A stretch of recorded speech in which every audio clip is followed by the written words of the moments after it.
is an Unspoiled Network podcast. This is Unspoiled, covering The Dark Tower, Book 5, Wolves of the Calla. Part 3, Chapters 3 and 4. In these chapters, well, I guess they're robots? Welcome to Unspoiled.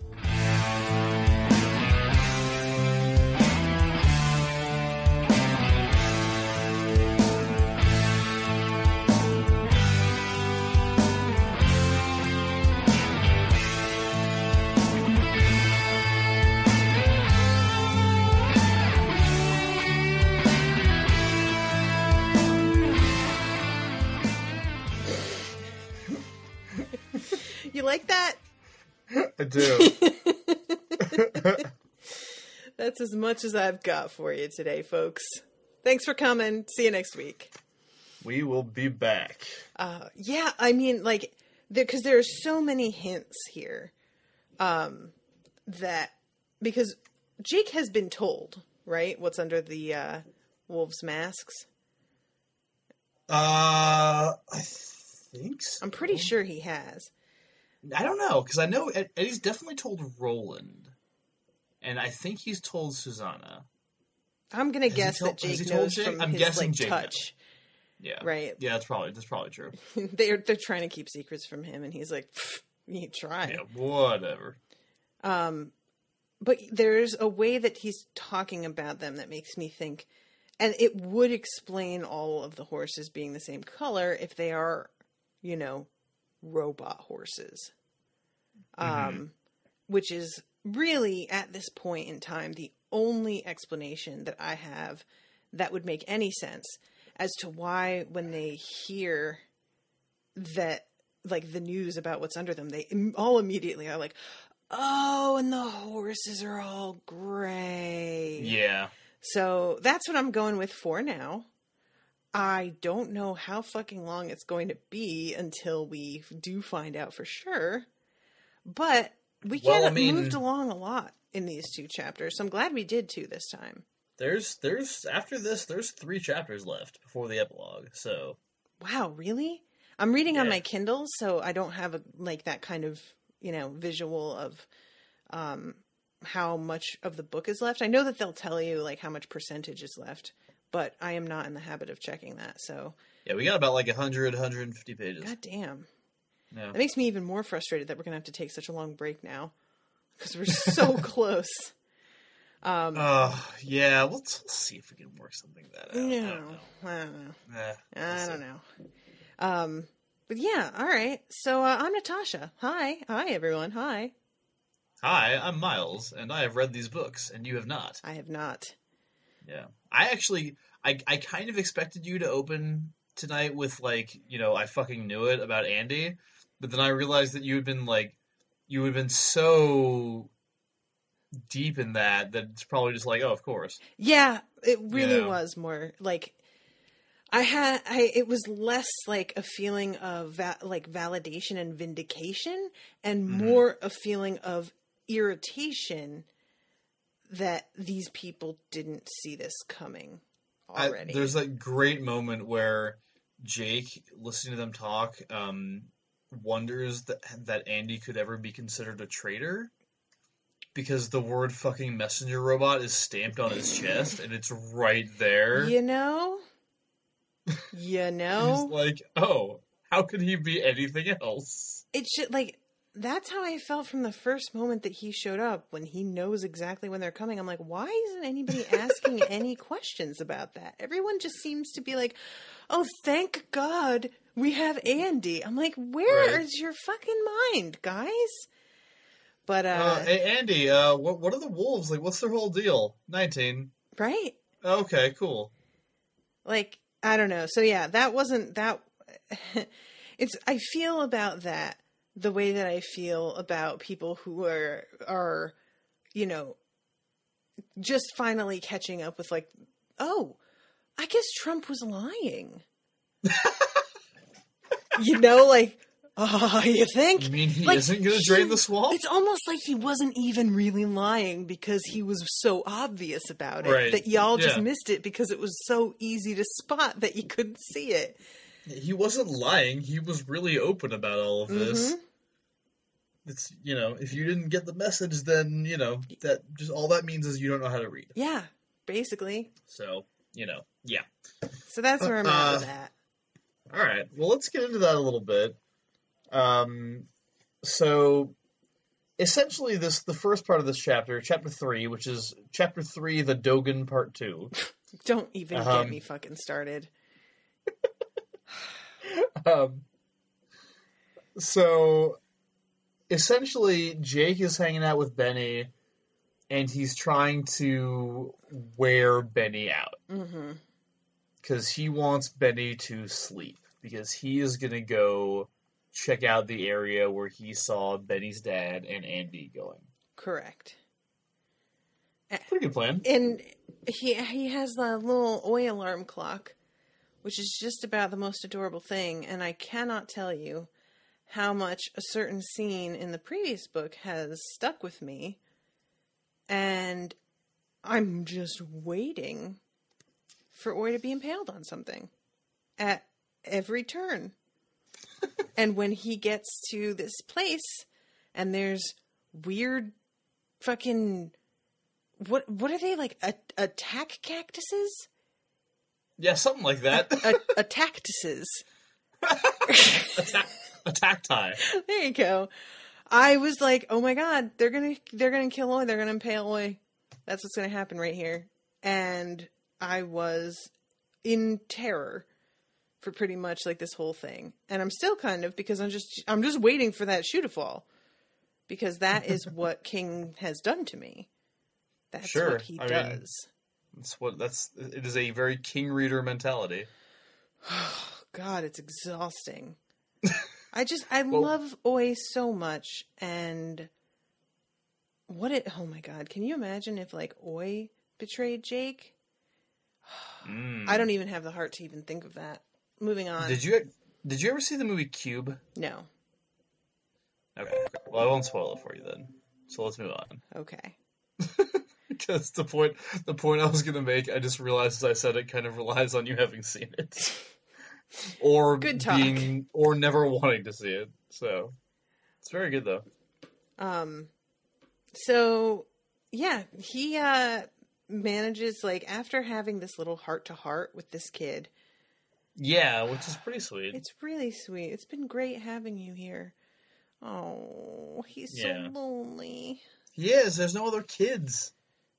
And also, can I just say for a second, like, how much worse must it be in this regard for you to be one of the ones that doesn't have a twin? Right? Because you just know you're the one. There's no question.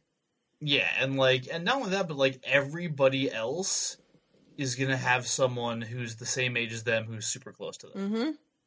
Mm-hmm. Like that. It strikes me that must be a tremendous barrier for friendship growing up in this town. This town is kind of shitty. Oh yeah, I mean, this town is full of imbeciles. So I agree, is what I'm saying. It's really been thrown into sharp relief for me in the past, like, year, how unforgiving I am of illogical people who do not think things through. And I've always known that about myself to a degree, but it's recently just, like, especially because of the podcast. You'd think it'd be because of real life that this had become more apparent to me. But it's fiction that I'm realizing that once I realize somebody is an idiot, my heart closes completely. It's like, and there's obviously exceptions for if somebody simply doesn't have the same mental capacity as another person. This is not an ableist thing. It's people who have the capacity and don't use it. People who seem to squander a perfectly good mind in favor of just not really trying to think about it. And that's funny. I just watched Kill Bill again, the Kill Bill movies. and I fucking hate those movies. I despise them. I And completely understand that. I won't say that I despise them, but I get it. one of the reasons I really don't like them is because I have such a hard time sympathizing with the main character. Mm. And I'm watching part 2 the other day, and actually no, today I think. And they're talking. It's at the end, and she's talking to Bill and basically asking him like why he did what he did, and he explains himself, and he makes so much sense to me. And when he says, "I'm a murdering bastard, and there are consequences to breaking the heart of a murdering bastard," I'm like, yes, there are, and really, you should have known that, lady. Like, I can't imagine what you were thinking. When you're like, hey, I'm just going to skip out on this guy and not say a damn thing and just disappear. Sure, you're going to do that. Yeah, I think that's really the thing is, like, it's hard to have sympathy when it feels like if you used your head, you'd know that this was coming and be able to do something to prevent it. And even if you didn't succeed, I'd sympathize that you tried. But you're not even, and that's where I am with these people. It's just these people, yes. There is absolutely no goddamn reason why not one person has thought that it's sort of weird how this thing knows every time. Not how many people live in the Calla? How not one person has thought of this? Yeah, it's really bizarre. And like one could say that this is just a straight up plot hole, honestly. I mean, it's even worse when the chapter 4 is called The Pied Piper. Mm-hmm. And like the scene where he like leads the children in song down the street. Yep. It's like, and like I love that King has that scene happen after we know for sure, because it really amps up the terror of the whole thing. It's like some Hitler Youth shit going on. But for the town to just like, we'd be like, we are gonna let this guy befriend our children. Absolutely. It's like, what are you doing? Yeah, it's like the one thing that always seems to know when they're coming. And not only are we going to trust him, we're going to trust him with our children. The thing that he's reporting on being in danger. And he doesn't do anything else. I just don't... He does nothing else. And I get what you're saying about, like, I'm really glad this scene happened after we found out. But, like, I was saying this shit when they were jumping out of the barn. And it was Andy catching them. So, like, for me, I know that that King is trying to underline, like, oh, look at that. Isn't that fucked up? But I was just like, oh my God, who cares now? Like, it's just so... I have become numb to it after just seeing over and over how idiotic everyone is about this. I got the feeling, when I was first reading this book, I kind of got the feeling that it was going to be Andy, which made me think that it wasn't going to be Andy. You thought that he was layering it on a little too much? Yeah, because well, this is obvious. Yeah, I could understand then it was, that. and I was like, okay, well, that was obvious. I mean, sure, it makes sense. And now, with the whole robot thing angle, too, Yep. It's like, oh, he's helping out his buddies, his robot friends. Yeah, I just... so, yeah, I'm going to go as far as to say that this is a bit of a plot hole for me, because it just doesn't make any sense that nobody's thought of this. It really... These people didn't strike me as being that foolish and blind. And maybe that's supposed to be its own statement. Maybe that's part of what King is saying. But it doesn't feel like that to me. Like, it just feels like he just wanted our crew to find out and for nobody else to suspect. And well, it's because so much of this is so much of the surprise and the reveals in this book are so fucking heavy-handed. Mm-hmm. Telegraphed. It's like, it's and not just telegraphed, but like, and there's a lot of it with King in general, but all the shit like. Everybody in all of our heroes knowing what Eddie learned, but we don't get to know. Mm-hmm. Or like, shit like, he'll be like, they would learn later that it was going to be that would be the best day, Yeah. whatever, like that kind of stuff. Really, like, it's fine, like it's a cool device, but I just feel like he goes back to it over and over again with this one. Yeah, and I've said before that that's one of my favorite things that he does when he does it well, is that he plants the seed that really blooms into dread, and it can be really effective.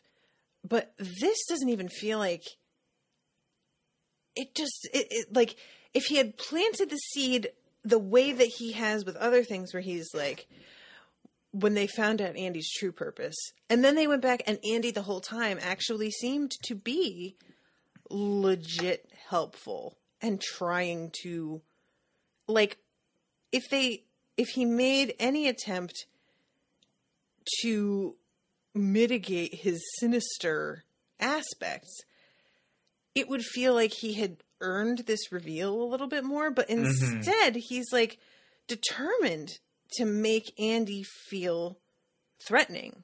In a lot of different scenes, there's just this vibe that everybody's getting, and you can't keep doing that and then have this reveal and have it have any impact, really. It's interesting because the feeling I get is that everybody kind of views Andy as this like court jester,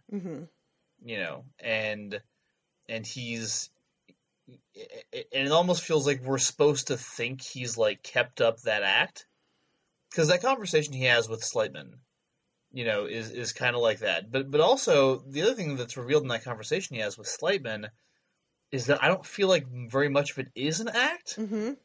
Like, he's really just being himself, and people are misinterpreting his mannerisms. Right. So, like, this is just, people fucking decided he was a court jester, and he hates it. And that's why he hates all of them, I guess. So it's like, it's not like he's concealing himself. It's that people just looked at him and was like, oh, you're funny. Like, make us laugh, robot. Well, and he's like, oh, I'm going to get all you someday. But it's weird, though, because he also says, I tell them the things that make them cry because that's what they believe and want to hear. Yeah. Well, he says he tells them when the wolves are coming because it makes them upset, right? So. But that they don't want to hear other stuff. Like, I don't know. I don't know. I'm just kind of, this part of the story is not working for me right now. And it's not like it's not working in that I don't want to keep reading, because I really want to know what's going to happen. Because shit's happening now. Like I said last time, this is the part where shit starts to happen. But I really feel like that King wrote this chapter as if it should have been this bomb that he dropped, and it just seemed very expected. And like I said, as you put it, the shit is happening. So I'm happy about that. I'm glad that there's some forward movement and we are getting actual reveals. Yeah. But I don't know. It just doesn't, I don't know. You know what I'm saying? Do you get me? Did you get me? I absolutely get you. And it's a lot of, in a lot of ways, this book doesn't work for me. And that's not saying it's bad. It just, it doesn't quite work. You can see what he was going for, but I don't think he quite pulled it off. Yeah, and I feel like what you said, which is that he was pushing this so hard that you almost expect it to not be Andy in the end. Yeah, I very much did. Because it was like, well, that's the obvious way to go, don't you? And I thought you were trying to surprise me, Stephen. Right. Because Slightman being is kind of obvious too at a certain point. We've been talking about that. Yep. Like you were saying that it was probably fucking Slightman because of the glasses. Yep. So it's like, all right, so everything is exactly as it seems, and it's frustrating because once that happens, it's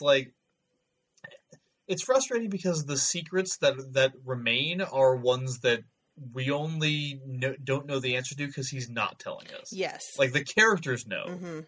But and everything else, it's super straightforward. The characters all know which, like, canyon they're going to hide the kids in. Yeah. Like, Roland and Eddie and Susanna and Jake, or maybe not Jake, but Roland and Susanna and Eddie all know that. I think Jake probably does, too. And, like, especially by the end of the Pied Piper chapter. So, so we're just sitting here waiting, like, for it to play out, and it's supposed to be a surprise, but it's not a surprise for the characters. Mm-hmm. So that's why I think it just doesn't work. Yeah, I think it's a weirdly tortured setup that he's got going on. Yes. Like he's like, I'm going to not tell you the thing that the characters know, but the characters aren't going to know the thing that the audience really should know by now. The reader. Right. So by the time I do this big reveal, it will not be a surprise to the reader, but it will be to the character, even though allegedly the character was picking up on this stuff too, which is why the reader would knows. Know. Yeah. And I'm just kind of, so I'm saying that I'm glad that things are moving forward in the story, but it doesn't feel like they're moving forward because we haven't actually learned anything new. It's just that this stuff is finally out in the open for the characters, which is at least some forward motion, but it's really like the bare minimum at this point in the story that I could be expecting, Sure. I feel like this about Twin Peaks also, that there's a lot of like things are revealed so slowly and in such a weird way that by the time it happens, you're like, but this shouldn't be what we're focusing on by now. We should be past this, really. Right. Right. Yeah, it's like it feels like a long and meandering way to get to a place we've already been. Mm-hmm. We do have some new information here in these chapters, of course. So first of all, there's a place called the Dogan, for one thing. Which was the name of the book, like the misprint. Yeah, I'm real curious about this. And it's like a control station, or a communication station. It's referred to as Saturday in code, which is a word Jake doesn't think he's ever heard here before. We discover there is a place called Algol Ciento. Right. And a dude named Finley Ortego. It's a pretty good name. It's Finley Ortego. I want to say all those lines in an Irish accent. Oh my god. It's like, hello, I'm Finley Ortego. Please give your report, will you? Oh my god. You're the worst. I hate you. My lucky charms. And algo siento, by the way. Algo in Spanish. Do you know what it means? Algo? No. Algo means something. Literally, that's what algo means, is something. Wait, and doesn't siento mean like always? Siento means, no, you're thinking siempre. Siento means I feel. So it's, I feel something. Wow. Right? I had no idea. It's just, with my it's knowledge so fucking vague and infuriating. With my knowledge of future books, I have no idea if that's appropriate or not. I guess? It's so vague that you can make it fit anything. Exactly, so, right? Sure. Anyway, so again, he says, this is Algo Siento, Finley Ortego here. Please give your password. You have 10 seconds.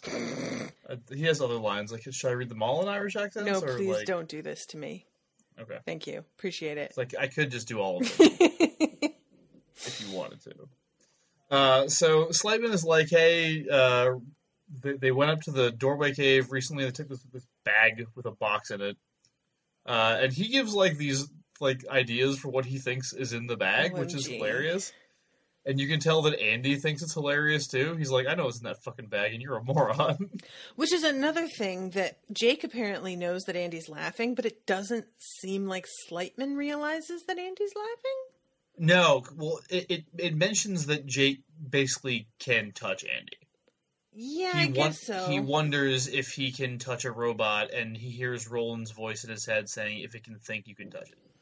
I didn't realize that was what gave him that knowledge, though. I thought that he had seen Andy react this way to things before. I honestly think he's just guessing. Because it's the eyes flashing. Mm-hmm. The eyes no are other flashing blue, like... Yeah. Which I think has happened in the book, it's just nobody really commented on it. It's like, oh, his eyes flashed. Yeah. Yeah, and there's this great... I do really love this this bit when Andy and Slightman think they're alone, because Jake's, like, hiding out. Right. Jake gets to the Dogan, we should probably talk a little bit.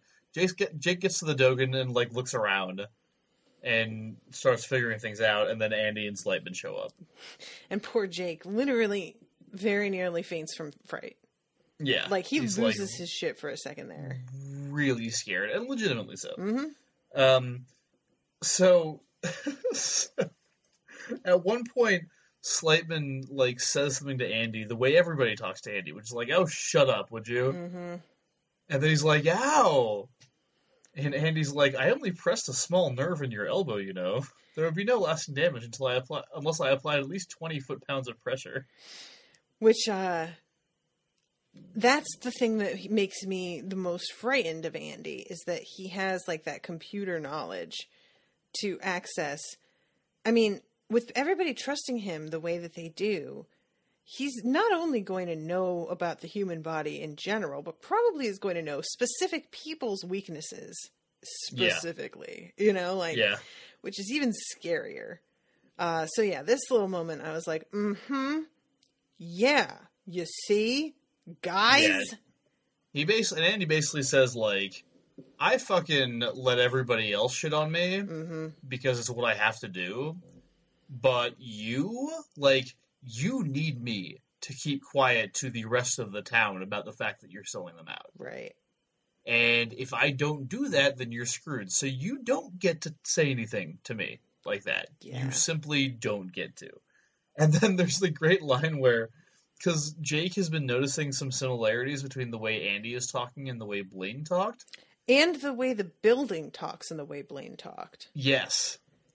And when Slightman says, because Andy's like, you're going to respect me, and when Slightman says, how can I respect you when I don't even respect myself?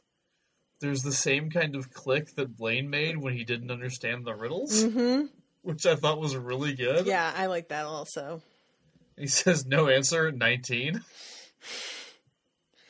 Anyway. Oh, yeah, and regarding the 19 thing, that is Jake, when he introduces himself to the town, says that he's of the Tet 90 and 9. The Katet of 90 and 9, right. Yeah. Which is the password. And yeah, it turns out to be the password, which he gives with such ease that it's like he knew that already. Well, he tries 19 first. Right. And once he tries 19, he tries 99, and that one works. And he thinks to himself, like, really, the Katet of 90 and 9 and 19 are the same thing, which is a weird thought that I don't grasp. Yeah, it's bizarre. I certainly don't have any insight into that. Anyway, returning to the insight that I don't have. So, Slightman's talking to Finley Otego, and basically says, like, you know, the gunslinger's gonna hide up the kids in this area, and, you know, he says they're gonna be in this cavern, but they're actually gonna be in this cavern. And basically, Finley Otego says, like, get back to me with more information about where everybody's gonna be posted. Right. And Slightman is a little bit suspicious about everything here right now. He thinks somebody's been here. He's got a feeling. Instinct, as Andy calls it. An intuition. Yeah.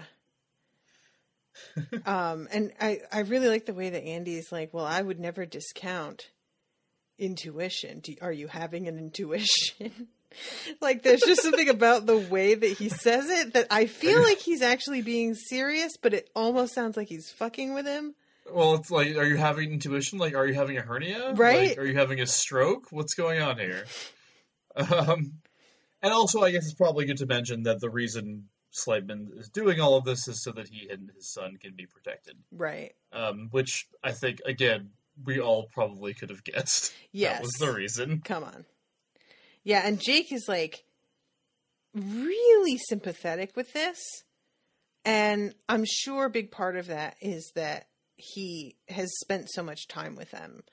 Because the way that he's like, oh, he didn't like the sound of this. If he was going to snitch on the guy, he wanted to snitch on a villain.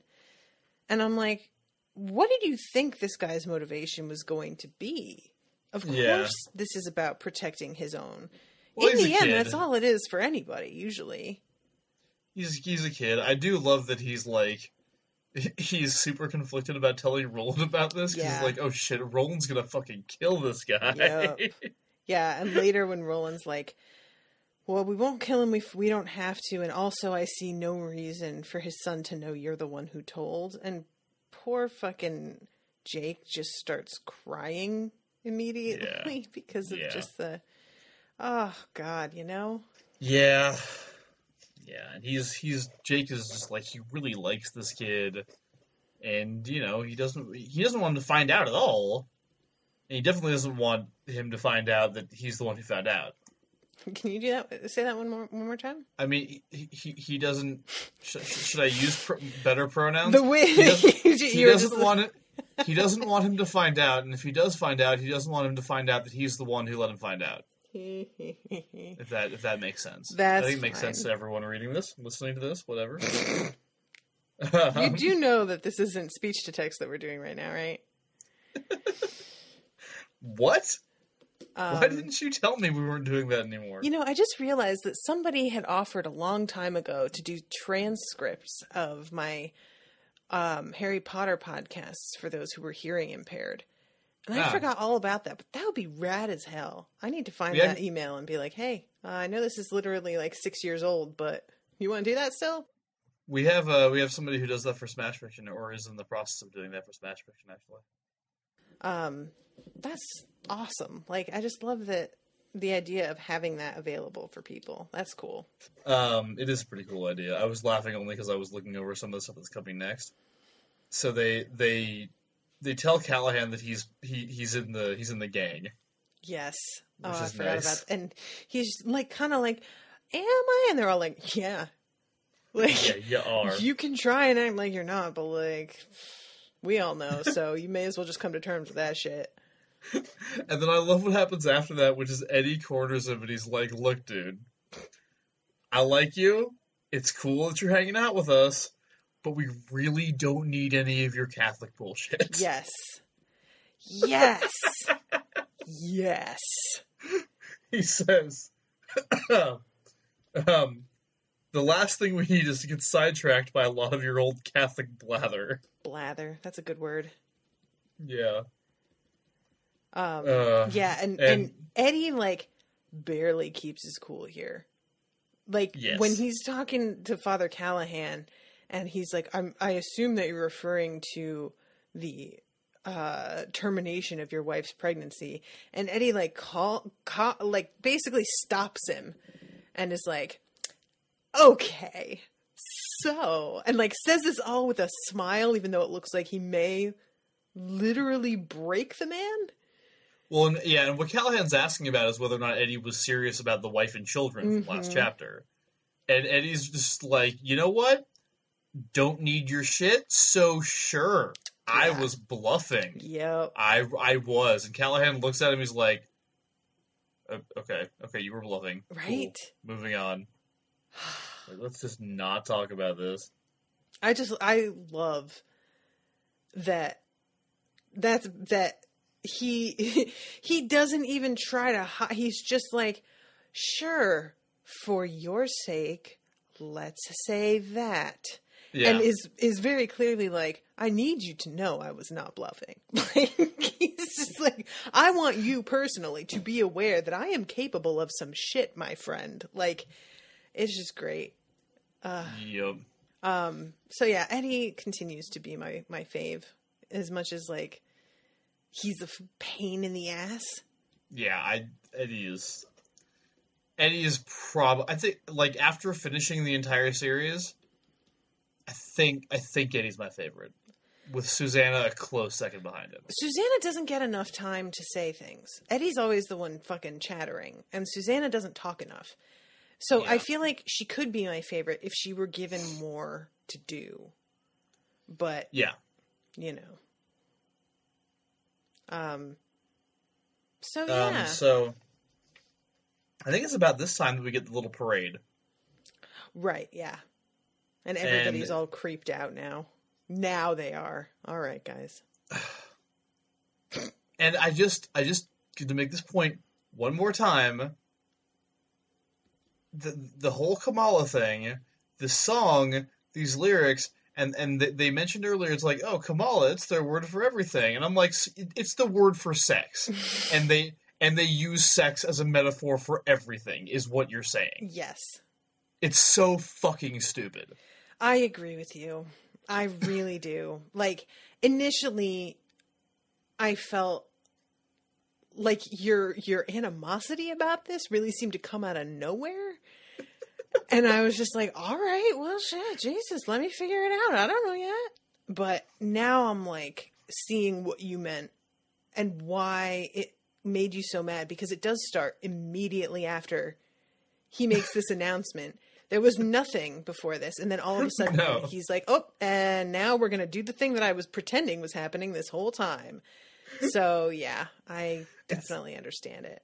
It's like sometimes I'll dream and like when I dream, my dreams are very realistic. And so like my dreams will be, I'll dream about going to work and it'll just be a regular day at work, you know? Yeah. Or something like that. So like there are times when I think something happened, but it actually happened in a dream. Because my dreams are so realistic. Mm-hmm. And I almost feel like King, like, thought he was writing some other parts of this book. Mm-hmm. Like he thought that he had actually written, like, the chapters that link all these things together. Yep. Yep. And his editor is like, it's 2003 and you're famous, and also continuing the series after everything you've been through, let's not edit this. Yeah, I feel like this is the kind of thing that both frustrates me and reassures me, is that I feel like I get so wrapped up and in this minutia, that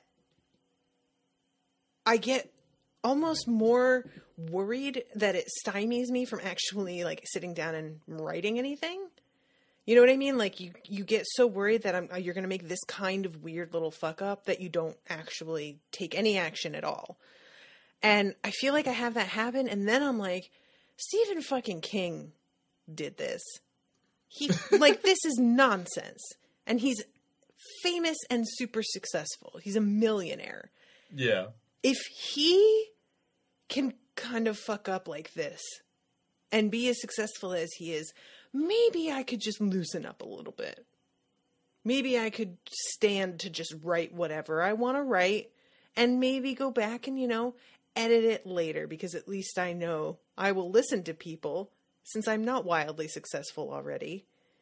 I haven't done that full circle thing that I described on the Bag of Bones podcast, where he was listening to people's edits when he was a young new writer because he, did it. He was writing too much because he didn't know better. He listened to people's edits and edited it back, got successful probably because of the guidance of those people, and then came back around to being so successful that he no longer needed to listen to anybody.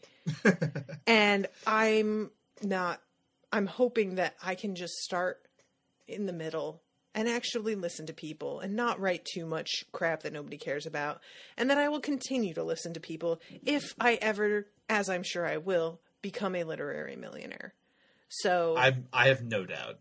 I'm really good at taking criticism, as anybody who knows me knows. I'm super good at it. You're great. It doesn't stick in my brain on repeat and torment me at all. It does not make my hackles rise and cause me to spit actual venom at humans, because my spit will turn into sizzling acidic venom at at confrontations with criticism. It's weird. It's a real scientific anomaly. But you know, I just try and live with the fact that I only have half a tongue left and get on as best I can. What are we talking about? That my acidic spit has worn away my tongue. Right. Sure. Yeah. You know. As you do. So, moving on. So, they're talking about what, like, kind of what everybody's going to be doing when the wolves come. The wolves are coming in 9 days at this point. They're having a meeting in 4 to make sure that everybody's with them. During this conversation, they mentioned... Oh, and we didn't really mention this, but they aren't meeting inside anywhere. Oh, yeah. Because Jake is like, hey, everything has cameras. Yeah, that's right. Just so you know, even the church. I forgot about the fact that the whole town is bugged from that control center. I didn't mention that by mistake. Ah, that is really putting a cramp in things, I feel like. Yeah, probably. And Callahan wants to make sure there's a job for T and Jaffords because he started everything. Right. And Roland says that's something he and Eddie will do together. And he also talks about the privy that he used down next to where Rosalita lives. And he says he wants a lock on the outside of it for a few days. Yeah, I really love the idea of being locked in a privy. And by love, I mean hate. This is something that I really hope happens. Because he's like, we might not even need it. I'm like, I kind of hope we need it. I just want to see what that looks like. He also says that basically from this point out, don't believe anything I say. Yes, which I really enjoyed also. And he says, my da and Cuthbert's da used to have a rule between them. First the smiles, then the lies. Last comes gunfire, which is a somewhat iconic line from this series that we've finally gotten to. Oh, is it? Yeah, it's not because it has any like deeper meaning, but just because it's considered a quintessential Roland quote in a lot of ways. Gotcha. I like it. Right. Yeah. First the smiles, then the lies. Last comes gunfire. I think like there's a huge tendency for quotes that I don't get why they're so popular to like take off and be representative of certain series or movies or TV shows and stuff. But that one really does feel like it kind of tightly wraps him in a bow, doesn't it? Yeah, so, yeah. Pretty much. And Jake asks if they'll win. He's like, "Hey, are we gonna win?" Mm-hmm. And Roland's like, "If Andy and Slightman are the only traitors, and if we don't run out of bullets, then yes."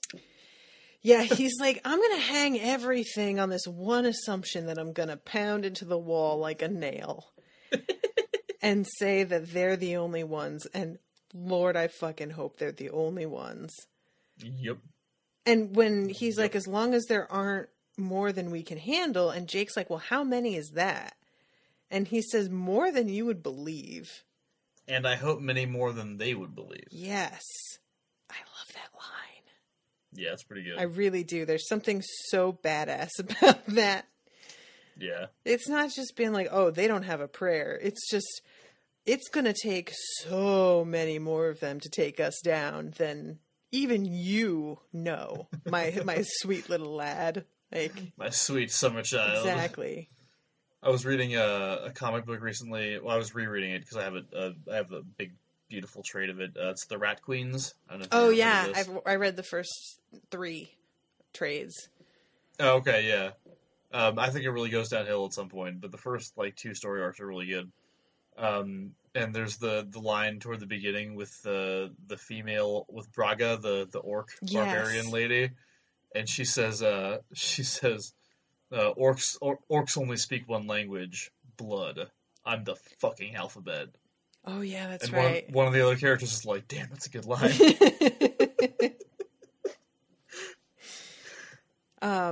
Yeah, that's a fun series. Yeah, it's really, really. I thought my experience with it was that it was one of my favorite things ever until I started hating it. Yeah, that's kind of your thing, isn't it? I mean, yeah, kind of. But in this case, I felt like the quality really went downhill.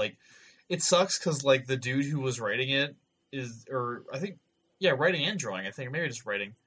The guy who made it really good left the book because of like, what else weird fucking sexual accusations toward him. Ah, neato. And then somebody else took over, and I just didn't think it was as good. Like, I hate it. I wish I liked the non-pervert better, you know? But the awful person was a better writer. Yeah, I didn't realize that the guy who did the art was also a writer. I always like picture them as being totally separate jobs, you know? They might be. I don't remember which one he did or if he did both, honestly. The guy's name is Rock Upchurch, which... That sounds like you made that up just now. That does not sound real. I absolutely did not. His name is Rock Upchurch. Oh, God. Okay, so we have more to get through, so we better pick this up. Yeah, let's. Yeah, I mean, not that much more, but yeah. We have Callahan's trip to New York to get through. Yes. Specifically, because he goes through the fucking door. Yeah, I really was surprised that it's again Roland who offers to hold the Black 13 for him, because it felt like that took so much out of him last time that I thought he might, commission someone else to take the brunt of it just for like this one trip. But no, he's the one who goes again. And it is just really, I don't know. It's the scene feels weird to me because like he goes for this one purpose, which is to get the zip code of where Tower is hiding. And he does that, but then wants to move on and asks for extra time. But then we come back and we don't actually see him like do that part. Do you know what I mean? Yeah, he said it seems like he's looking up where that zip code is. But he asks for 30 minutes. That's true. Which feels like a long time. I don't know if there's something. Well, now we can just Google it, but I think maybe you have to find a phone book, maybe? I mean, just go to a post office and ask somebody. Okay, well, I mean, that might take 30 minutes. Would it? In New York? Maybe. I don't know. But yeah, I just, I just found it weird that, he asks for extra time, and I thought that was going to be a bit of an adventure for him. That, oh shit, we're still staying longer than he needed to. What's happened? And then nothing. We don't even see him do that. He just asks for that extra time, and then we flip around to Roland's perspective again, which I just hadn't expected that to go the way that it did. You know what I mean? Mm-hmm. Yeah, I see that. But there is kind of an adorable moment with a hippie. Oh yeah, the hippie's great. Because Callahan goes see the rose. Yeah. And he doesn't actually see it, does he? He just feels it and hears it. He feels it. Yeah. And the hippie says, "It's nice here, isn't it? I don't know just why, but it really is. I come once a day." And he says, "You want to know something? I used to have the world's worst acne. I mean, pizza face wasn't even in it. I was a roadkill face. Super harsh. Then I started coming in here in late March or early April, and everything cleared up." And he says, "The dermo guy my dad sent me to says the zinc oxide, but I think it's this place. Something about this place. Do you hear it?" And he's immediately like, no, I don't hear it. What? He's like, nah, me either, but sometimes I think I do. I love that line. It's great, yeah.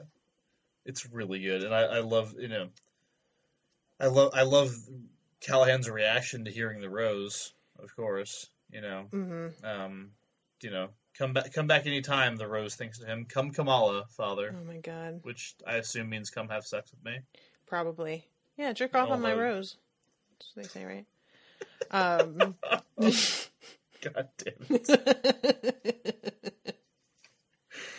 But I do like the fact that when he feels it, he understands the katet all of a sudden in like a way deeper way than he did before. He's like, oh, this is what they're protecting. Oh shit. Now I kind of get it. Yeah. And I think that really needed to happen. Yeah, for agreed. him to be truly like part of their group, which I think is the reason Roland sent him there. Mm-hmm. Probably right. Yeah. Because he doesn't miss a trick, that one. And it's interesting that the this door is different than the others when Roland looks through it. Mm-hmm. He's not looking through Callahan's eyes. He sees his back. Yeah. But the other interesting thing about this is that while Callahan's gone, Roland is passing the time by looking at the books that Tower made them drag through the hole. Oh my god. Wouldn't it be messed up if Tower, like, went through all this trouble to make them drag it through, and then there was, like, a really heavy rain, and they just all got ruined anyway, because they're just sitting in a cave. It's not like they're in a great spot, or like some like animal showed up and just peed on all of them. Right. It's just, I mean, I guess it's better than leaving them somewhere that you know is getting burned down. But it is also like, they're just like outside, like a cave. Caves are known for their dankness and not in the good way. True. This one seems fairly dry. But this part contains one of my favorite like tiny details. Mm-hmm. Which is that Roland's trying to figure out these words, right? Like, and he's like, he can almost read them. So he's like, Sherlock Holmes with an M. 4 short novels? And then it says, no, this one was an N, but it's not N, it's like a little symbol. Yeah, what is that? It is that must just supposed to be the N font? in like the high speech? No, it's like what he thinks of as, you know, in his alphabet. That's what an N is. Oh, okay, I see what you're saying. So he sees an N, he's like, "What the fuck is that?" Oh, it's a this. Mm-hmm. Okay. You know what I mean? I don't know. I really like it. I like it a lot. I like it a lot. Can't believe how long it's been since that was a thing, and I still think that every time. What is that from, anyway? Isn't it from, what was that fucking movie with Dana Carvey? Is it a Jim Carrey thing? It feels like a Jim Carrey thing. Maybe it is. Yeah, it's like so in my psyche that I have no idea now what it is. I just know that it's there forever. And I wanted to mention, too, because you were like, you know, the door is different. And I feel like it has to be different because the way that Roland was seeing through the eyes of his friends before was... once they came through with him, the door was gone.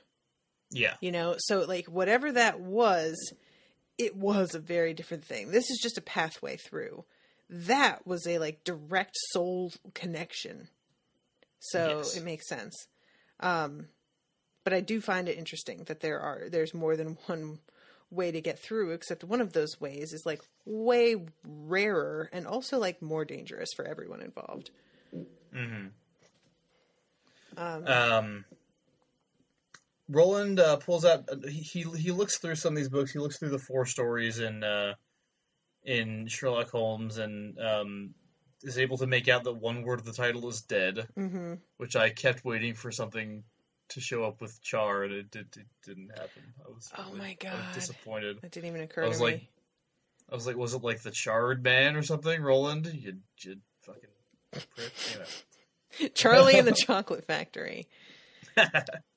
So then he finds this one book, and again, something we don't get to know why, but it freaks him the shit out. I mean, I guess.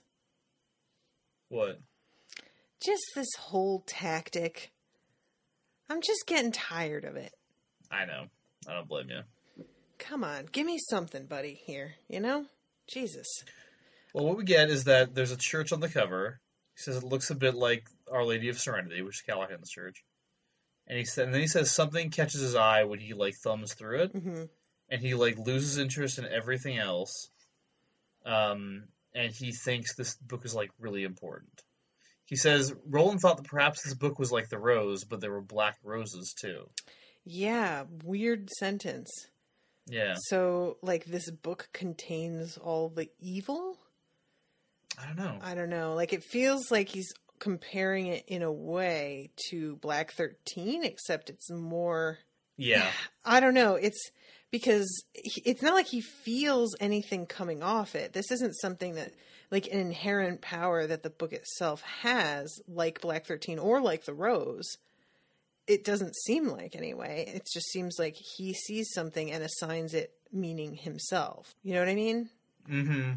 So, I don't know. I'm not really sure what to make of that.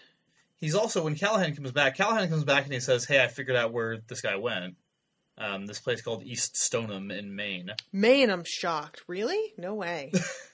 I mean, it's what, like Stephen King ever sets his shit there. Come on now. And he comments on the fact that Roland looks all kinds of spooked. Mm-hmm.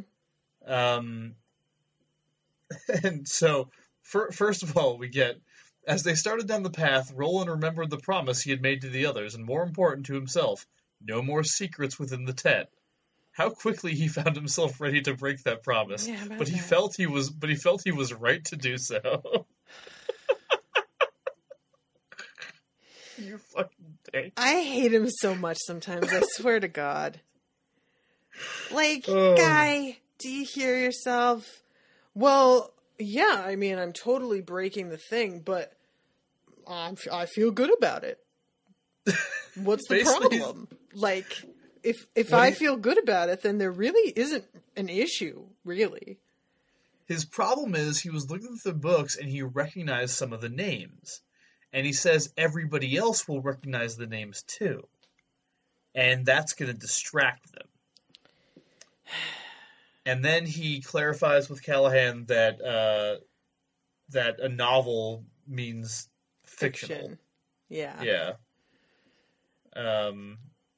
Which doesn't entirely reassure him, given their experiences with Charlie the Choo-Choo. Right.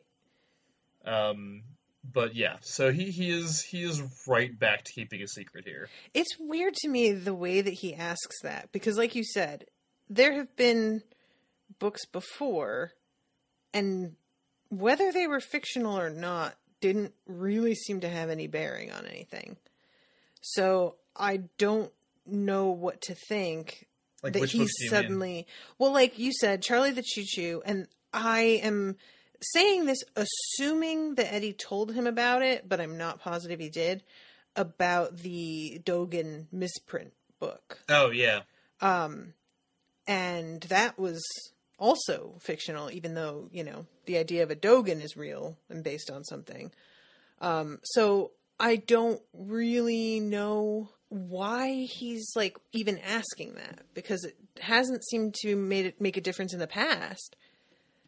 So Yeah. I guess what he's thinking is going on here is different than what he thought was going on with the other one. I don't know.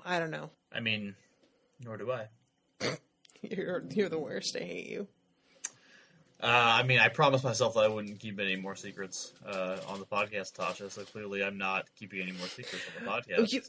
I believe that you feel that you are right to do so, however. I do. So, I really do. It's fine. Also, a quick side note, Callahan says he found the East Stoneham thing in one of the main telephone books in a simplified zip code map. Right. So, that's what he was doing for that. Just seems like a long time. I don't know. He's an old man. I'm fucking suspicious of everything now, is what I'm saying. Alright, well, that's those two chapters. Yeah. Yeah, so like I said, I was like happy that things were happening. There was some forward movement on a few things, but overall I just felt like we were finally it felt like they were finally catching up with the reader on stuff, but the reader is not likewise caught up with them, which I kind of had hoped would happen at the same time. I was just, I don't know. So I'm getting a little impatient at this point. And you had, I think just last episode, been like, well, this book is really slow. And when you said that, I was like, it is. I haven't felt that way. But it only took 2 more chapters for me to be like, yeah, what the fuck? So, apparently I am fickle as fuck. I guess that's about all I wanted to mention. Do you want to do your plugs, sir, and talk about your shizzle that's coming up? Oh, sure. Yeah. I don't think I've ever gotten my plugs that quickly before. I don't know. Not prepared? I'm not prepared. Y'all should all go listen to the Smash Fiction podcast if you're not already listening to it, especially the most recent one. Because the most recent one is a big one. Because it is Thor versus Wonder Woman, y'all. And I think it's one of our better episodes. You said it with so little enthusiasm. I was just like, what's happening? Oh, really? No, I fucking love this you were episode. like, Thor versus Wonder Woman. No, it's Thor versus Wonder Woman. It's fucking great. And the guy that I was mentioning earlier, who has been doing some transcription for us, is actually on this episode. His name is Matthias, and he is awesome. Awesome. And it's a really fun episode where we get into some really ridiculous arguments and throw some really bizarre logic around. So, yeah, that happens. Listen to Smash Fiction. It's on Apple Podcasts and all your podcatcher apps. Throw us a review, a subscription. Follow us on social media at Smash Fic Podcast on Twitter. We're on Tumblr and Facebook. And, yeah, so check out that show if you're not already doing that. Hopefully you are. You can also check out the Odyssey Storytelling Podcast, which is the other show that I host and produce. And we're in the middle of the month right now, so we're doing kind of 10-minute stories until we get to the end of the month. Every Thursday, unless it's Friday, because sometimes I'm busy. But for the most part, every Thursday, we come out with a little 10-minute story from the Odyssey Storytelling events of Days Gone By. And then on the last Thursday of every month, you get to hear the most recent Odyssey live storytelling event, which is usually 6 people telling 10-minute stories based around a theme. So coming up at the end of this month, so that'll be dropping on November 30th. Okay. And that will be the chemistry episode. Everybody was asked to tell a story, a 10-minute or so story based on the theme of chemistry. As it happens, one of those storytellers is my lovely wife, and she may or may not be telling a story about us getting together. So if you've ever really, really wondered how anybody would make that decision... I didn't want to say anything, but I'm glad that you said it. Yeah. I wonder myself a lot of the time. But yeah, you can check that out on the 30th of November. And until then, we come out with a story every Thursday. Like I said, this past Thursday, we came out with one that was a really great story about being in the military and kind of being in the military for the sake of going to college. And this guy tells an amazing story about growing up poor and Latino and not being given a chance by any of his teachers. And he went to the military and saw some shit and came back and went to school and now is dedicated to helping other kids like him kind of succeed in school. So that is the most recent episode. Came out last week. I'm not sure what the new one's going to be yet. It's coming out in a couple of days. And I have not even decided what it's going to be, so that'll be a nice surprise. Anyway, Odyssey Storytelling Podcast, odysseystorytelling.com, universesofthemind.com for my science fiction blog. New entry will be up very soon. And then, yeah, I think that's it. Oh, also, I should say, not that really anyone is going to care that much, but I'm going to be on the radio every Wednesday morning. Starting tomorrow. It'll be, by the time this comes out, I will have already been on the radio, because I'm going to be on the radio from 7 to 9 a.m. Arizona time, which is not Central Time right now. It's Mountain Time. So it's an hour before Central and an hour after Pacific. But yeah, I will be on the air from 7 to 9 a.m. every Wednesday morning doing some rock music DJing. So if you're in Tucson, I guess listen to that. But also you can go to the website. It's Downtown Radio, and so if you search for Downtown Radio, you can stream the station. So I don't know if you ever want to hear me spit some tunes at you like I used to in the good old college days. Downtown Radio. Oh my God, spit some tunes at you. All right, Grandpa. Listen. Oh God! Also on the latest Smash Mission podcast, you get to hear me rant a little bit about technology and how old I am. It's pretty great. Oh my God. I don't know what's cool anymore. I don't understand how to do this. I thought I knew Where it was, are the instructions? I thought I knew it was cool, and then they changed what cool was. All right. Well, everybody, I think that I mentioned some of this last time, but I am going to go ahead and do that again anyway. I am coming up on, I just recorded the finale episode of The Leftovers, which, Miles, Yes. you need to watch that show. Wait, I The know Leftovers? I tell you about a lot of shows that How you many see. shows do I need to watch? I haven't But even listen, heard of this hold one. on. What is this? Hold on. All right. Shh. Can I live? So, this show is right up your alley in that it is bleak as fuck. Oh! Ooh. And I'm listening. it's bleak as fuck in this really beautiful, awesome way that you just do not see. Like, there's something about it that the storytelling is incredible. The acting, though, I think is really what makes it work so well, because it can be a little heavy-handed with symbolism and stuff, but it is about an investigation of religion and faith, but faith in a grand context of just like, what is life when everything that you thought you knew about how things work is like turned on its head? Because the premise of the show is that overnight, not even overnight, in the blink of an eye, 2% of the population of the planet just vanishes.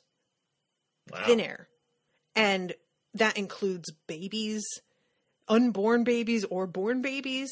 So there's like a lot of people who are theorizing that maybe it was the rapture. Right. But there are babies that weren't taken, and what sin did they make? Right, like right. the whole thing. And it just alters everybody's understanding of the world. It fucks with people's belief in God or religion, or it gives them belief in God that they didn't used to have. And how the show is basically about how do people cope with that. And there is a supernatural element that gets introduced that is wild and is just not what you expect. This show really was something. And there are a couple episodes that are so heavy-handed in the first two seasons. Like there are like 2, 3 that I was like, oh God, okay, show, chill out. But really, for the most part, over 3 seasons, it was consistently excellent and emotional to a degree that I was not prepared for. And I wound up a sobbing mess a couple times, which I don't really cry at TV a lot, but they just know how to reach into your heart, into the soft place that you keep shielded, and just poke at it and be like, I see that. I see it. It's right there, you fuck. And you're like, God, don't. All right. So all right. it is. Is it over amazing. now? Is that why you're using the It's past tense? off the air. Okay. Yes, it's off the air. And Rashawn and I just, I recorded it with her, and Rashawn was just like all about it. She loved it. All right. And I just went into it prepared to like hate it a little bit. Not even like hate it. I went into it thinking that I was going to be mad at it for trying too hard, because so much of the trailers and stuff that I had seen were really rough. But it turns out that they know how to handle their shit, man. They just do. And it's by the creator of Lost, which was another reason that I was like, oh, brother. But this was something it really did feel like he started at the end. He knew how he wanted it to end, and he actually committed to the like premise of the whole thing, and it came together so beautifully. And the final episode was just a work of art. I just died a little bit, and I didn't expect to love it as much as I did in the end either. I thought finales are hard. Yeah. They're sometimes the hardest thing. And when you have a show that has the kind of stakes that show does, dealing with literal like God and the afterlife, how do you do that well? And they managed to do it but in a very unexpected way. So if you're listening and you are somebody who has not watched the show and you like existential questions and ruminating on your reason for being alive and the concept of religion and what it means to different people and why religion brings comfort to others and makes other people angry and uncomfortable, you're going to love this fucking show. Sounds like it. I can't recommend it enough. It's really one of my favorite things that I've ever covered. So that finale episode is going to be going up next week, and I just really want to hear from people about it. I know a lot of people, when I said that I was covering it, got super excited because I tend to have very character-driven conversations. Mm-hmm. And this is a show which the plot is so wild that I could see that many other podcasts or reviews might get hung up on the plot. And you know me, I don't really do that as much. And I think that was the right way to cover this. I think I was uniquely qualified in the way that I talk about things for this particular show. I mean, you are one of the best reviewers, as we know from recent internet articles. I am in the top 10, in fact. Yep. You know, that was so fun. I'm just like, you know, I know he said that, and I'm like taking it with a grain of salt, but he like solicited me for a quote, and he made it sound like he was just part of some like little blog. And then all of a sudden it was on Medium, and I was like, what? Like, I didn't even know. I got a link from David Kehoe, who was like, do you know that you're in this article? I'm like, no, I don't. Wait, what? And then I realized that it was my quote that some guy had just emailed me asking for. And I was like, oh, okay. I thought there were going to be a lot more of us too. There were just 10 of us. Like, it was just all kinds of surprises. Guys, you should check out that Medium article. I shared it on the page. Yeah, you should. Anyway, so new patrons this week. Forgive me, because there's a couple more unusual names here, so I'm doing my best.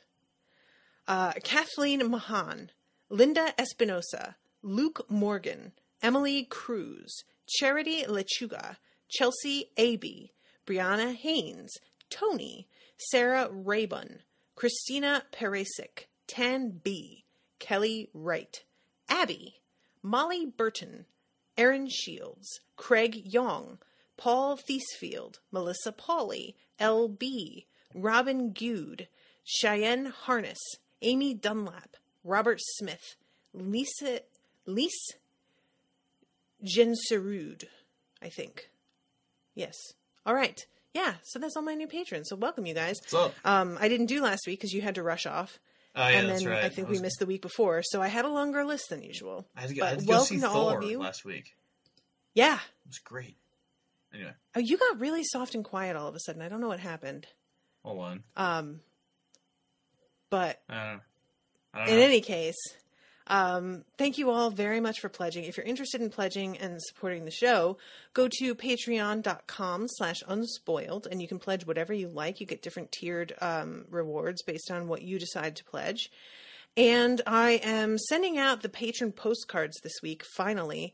Oh, it was Owen's birthday last week, and I spent all of my spare time setting up his giant birthday present, which was redesigning and decorating his office. Fucking amazingly. Which was a huge hit. Does that look so good or what? Yeah, that looks real fucking good. Oh my God. Guys, I know that I'm good at the things when I set my mind to it, but even sometimes I startle myself. Occasionally, I'm just like, I am so good. Yeah. What? And that was one of those moments where, like, I finished and I stepped back and I was like, God damn it, I am so good. And I should post pictures of that on the Facebook page for people to see. But anyway, I am super behind on shit. I'm behind on editing. I'm behind on postcards. I'm behind on responding to emails and Facebook messages. Please, everyone, I'm so sorry. Forgive me. But between Halloween and his birthday and just, you know, life garbage, I just have so much to catch up on, and I'm feeling kind of overwhelmed. So be patient. If you messaged me and I haven't responded yet, I'm sorry. I will, but I probably like saw your message and just haven't like seen your message. It's just I haven't had time. So bear with me. And you guys can find out more about the show at facebook.com/unspoiledpod. Lost it for a second there. Twitter at Unspoiled Show, Instagram at Unspoiled Podcast, and unspoiledpodcast.com. I think that's everything. Anything you want to add, sir? I think that's it. I don't know. I think I may have mentioned this before, but just it's coming up. So if anybody's going to be at PodCon, let me know because I will be there. PodCon. PodCon. It sounds like you made it up, honestly. PodCon. All right, everybody. Well, thank you again for listening, and hopefully we will see you next week with a new chapter. Follow us on Twitter and Facebook for updates on that. Yeah, definitely follow me on Twitter for that kind of thing. Toodaloo, motherfuckers.